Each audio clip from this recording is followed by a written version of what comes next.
So having looked at how you sound, your tonality, articulation, your breath control, how much energy you've got in it, that's giving the communication. Then what about receiving communication, the active listening part? How do you listen? Let's look at that.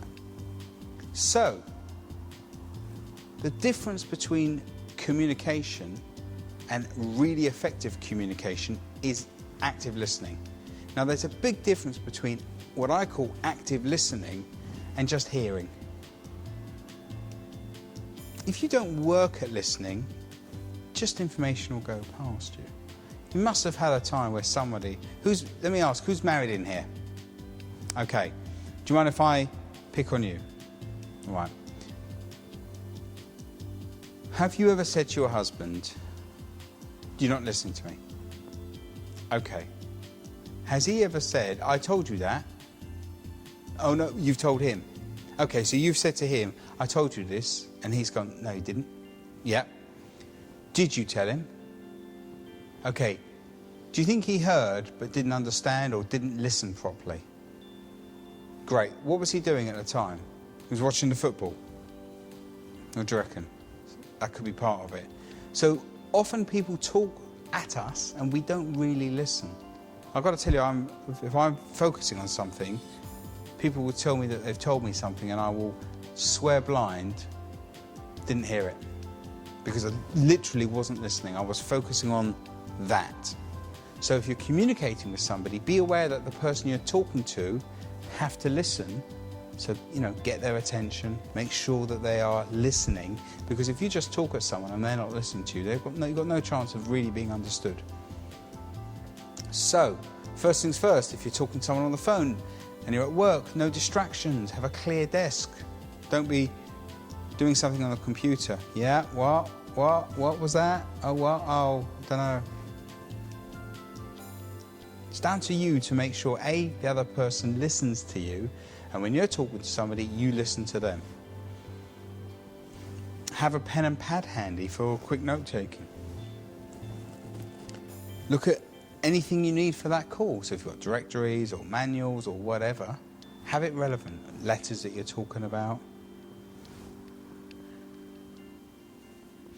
Make sure that when you're communicating or you're talking to somebody, you're comfortable. Don't be, "Oh, yeah, go on, what?" And if you're going to have a whole conversation with somebody and you need to go to the toilet, go to the toilet first, then have the conversation. Say, "Would you mind if we talk about this in 2 minutes?"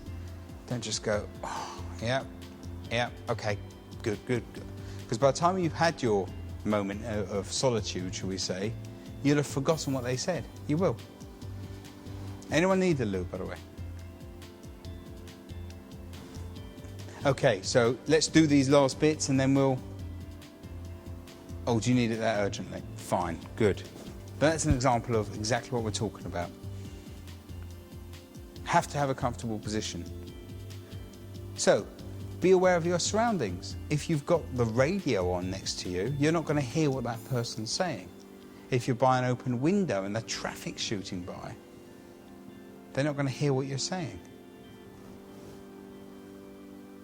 Even to the point of turning your phone off, because your phone is effectively a mobile radio. So if you're in an area where the signal's bad, what it's going to be doing is it's going to be looking for a signal, and it's going to make a noise to the other person on the phone that you won't necessarily hear. It's going to make a dit noise that can completely blow what you're trying to say to that person in communication. Good.